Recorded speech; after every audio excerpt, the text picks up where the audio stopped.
Welcome to Duck Club Tuning and Finding the Sweet Spot. Grab a cup of coffee and like and subscribe.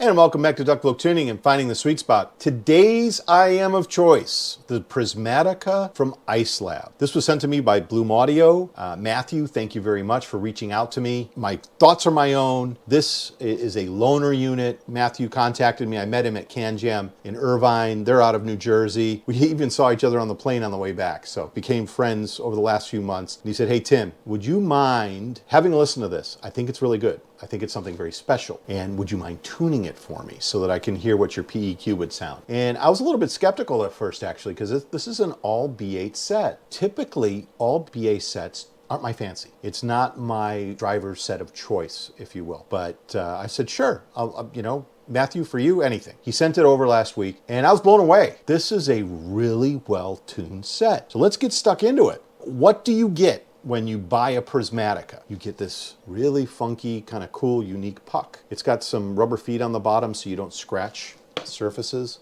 It's not a threaded puck. It has an O-ring, you just pull it off. It has some screws that hold down the clear plate. It's a bigger puck than normal. You can see it's quite large and it's quite thick.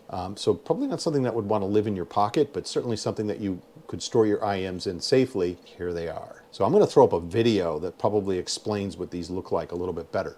In the light, you can see the Prismatica is not just a chrome faceplate, it has a blue shimmer behind it. So when it catches the light, it's actually quite stunning. The shell itself is a matte black. It feels cold to the touch, which tells me it's also made out of aluminium, or aluminum as it were. The size of the shell and the shape of the shell is very similar to, let's say, something you'd find from The Audio. If you're a little bit sensitive to large shells, this may not be the set for you, but I did not find any discomfort in this set at all. What this comes with, beautiful cable. You can see that in the video. It kind of shimmers. It's a 4-core cable with 4.4 hardware. Here's the hardware. Here's the 4.4 plug, and it kind of comes with its own fidget spinner on it. So you can see there's a sleeve that fits into the plug that spins around. It doesn't really make any noise or bother you the way it shakes. The other thing that it has at the Y split is a matching design. So this thing spins, and it does not have a chin slider. If you like chin sliders, probably not the cable for you, but you can always change the cable out. Tips. There are 8 sets of tips. You can see that there's a narrower bore and a larger bore for each one of 3 sizes, so small, medium, and large. These look very similar to the tips that come with the Camper 622B. So they are premium silicon tips, and then it has 2 sets of foam tips. There's also a leather strap that looks a lot like a watch strap. I don't have it. It didn't come with the set, but it looks very much suited to the theme, being kind of rugged. Really interested to see what that strap looks like. I'll check it out at Can Jam when I go to the Bloom Audio booth. So let's talk about the drivers. This is an all BA set. It has 5 balanced armatures. The first one is this large one right here. It's a Knowles subwoofer, and it's doing an excellent job. Usually, BA sets for me, they're very fast, but they tend to lack the feel that you would get from a good dynamic driver. And this set could fool you. You could think that there was a dynamic driver in there. And then there's 2 Sonian composite, that the UHF, that's ultra high frequency drivers, and then there's 2 full range monomer drivers in there as well, with a 3-way crossover. So only a 3-way crossover, only 5 drivers, and it is, and I'm going to show you as we move through the video, it is a texture beast. And I think part of the warmth to this IEM as well is the fact that they're using old school stereo components. So you can see the Elena capacitor, and I'm used to like repairing old stereos. I've got a few of them that I work on, and I use Elena capacitors in them as well. It also has a couple of old school resistors, high quality resistors that are located in it. They've just done a phenomenal job of tuning that crossover using these components. The cable itself, 24.6 gauge AWG. This LCOFC, that's the long crystal oxygen-free copper silver plated. So it's got silver plating on it, and it's oxygen-free copper. It's a 4-core cable, lays really flat, and it has good hardware. 13.5 ohms is the impedance, which means you can drive this, with a DAP that's fairly low powered. Here's the graph. It overlays very well. There's a little bit of separation in the high frequencies, but that's normal. This is where I wound up when I did my tuning. My tuning actually follows this, let's say from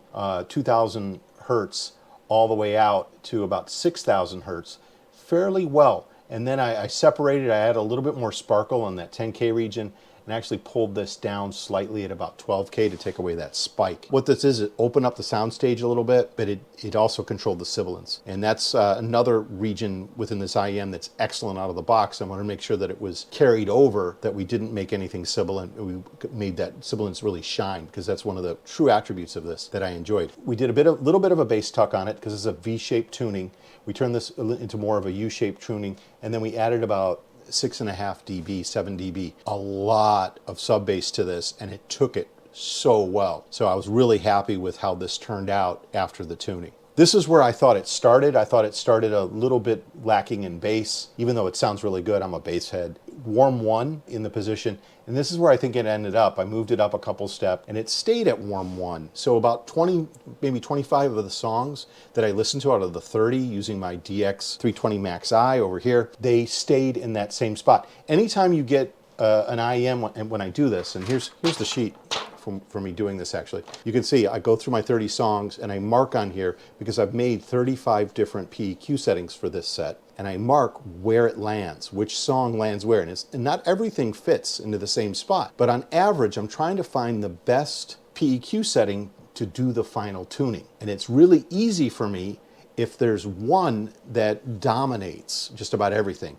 And that happened to be, again, that warm 1 bass 3 setting. Here's where on the spider graph, I thought it started out as a 9.1 out of 10. Very good in the A tier class. It's an all-rounder. So there's nothing that I felt was lacking in this IEM. I thought it was very good out of the box. Doesn't need that much tuning. It took to the tuning really well and elevated just about everything by about 0.4 in the score, up to a 9.52, pushing this into the lower S tier class. So here you have an $899 IEM. There's a lot of them coming out right now between $500 and $1,000 that are scoring really high, that are touching the edge of what I consider to be S tier, very viable candidates. I know that this much money is a lot of money. If you do have this kind of money to invest, this should certainly be a contender that you should try. Here is the before and after as a bar graph. The front is in blue. This is the before. The orange is the after, and my scale is from 7 to 10. You can see how flat this is. There's nothing that peaks down, there's nothing that spikes up, except for, let's say, the masking and the sibilance. Like I said, the sibilance on this was excellent out of the box. I maintained the sibilance, kept it excellent after the PEQ settings were applied. Same with the masking. Masking actually got slightly better, and then all the other attributes were elevated. Here are its peers. So I wanted to grab, let's say, some recent IEMs that have a lot of hype in the industry. So we have the EBC 80, we've got the Alpha Omega Ra, we've got the Mega 5 EST Bass Plus, and we have the Theaudio Origin. And all of these fall between the $500 and, let's say, $900 range. Prismatica is at about $900. $700 for the EBC 80. The Ra is about $700. Mega 5 EST Bass Plus is almost touching $600, and then the Origin is right at about $850. All of them very similar in price. The graphs, just to show you, they are very different. So why would you buy one over the others? Well, let's look at the bar graph. And again, I've sorted these bar graphs so that the number 1 position in scoring is all the way at the back, and the number 5 position is all the way at the front. The reason I do that is so that you can see everything, because if you put the tallest bars at the front, you can't see the ones at the back. You can see that the Mega 5 EST was really good at just about everything here at the back. Same thing with the Prismatica, and that's why it scored in the number 2 spot, and it wasn't that far behind. We're talking about like 0.01 or 0.02 in its score, so it could just be my listening, but because I listen to 40 different songs, I usually get a fairly accurate feel for where this lands. I don't just listen to a couple songs and write down a couple numbers. I average everything over 17 attributes. It usually spits out something that's fairly accurate to where this lands. This is after PEQ is applied to it and where they landed. The Mega 5 EST Bass Plus was number 1, the Prismatica was number 2. There was nothing in it. We're talking 0.01. The Mega 5 EST Bass Plus got a 9.53, and the Prismatica got a 9.52. The Ra got a 9.48.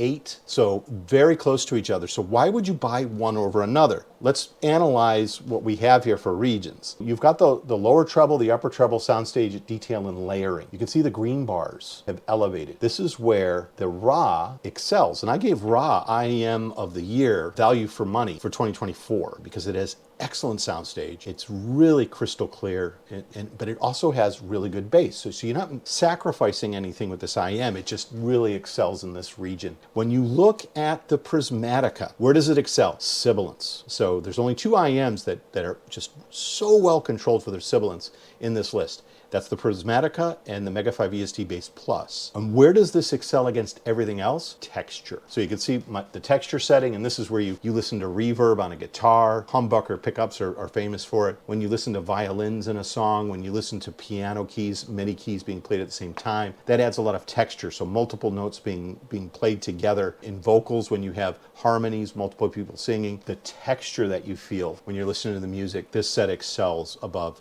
everything else I listened to. But it was also very flat across all of these other attributes again. Similar to the Mega 5 EST bass, the blue and the orange were very similar to each other. If you love texture and you hate sibilance, this is your set. Here's the Prismatica. Let's wrap this up. A tier out of the box, S tier after PEQ. Looks great, has a great cable, has great accessories. The puck is at super premium, and it's best in class texture. So if you're somebody who loves texture above everything else and hates sibilance, get the Prismatica. Reach out to Bloom Audio. Tell them Duck Bloke sent you. I don't know if they'll do anything special for you. Maybe throw in an extra candy bar. How's that? Matthew, I just committed you an extra candy bar, okay? And with that, please subscribe to the channel. We're growing. We're almost at 1,000 subscribers in the span of 4.5 months. Wow, it's been quick. Thank you so much, and Duck Bloke out. Thank you for visiting Duck Bloke Tuning and finding the sweet spot. Your comments are very much appreciated. I'll try to respond as quickly as possible. Share the PEQ settings with you if you own these particular IEMs or if you plan on purchasing them to maximize your investment. Again, thank you so much for supporting the project.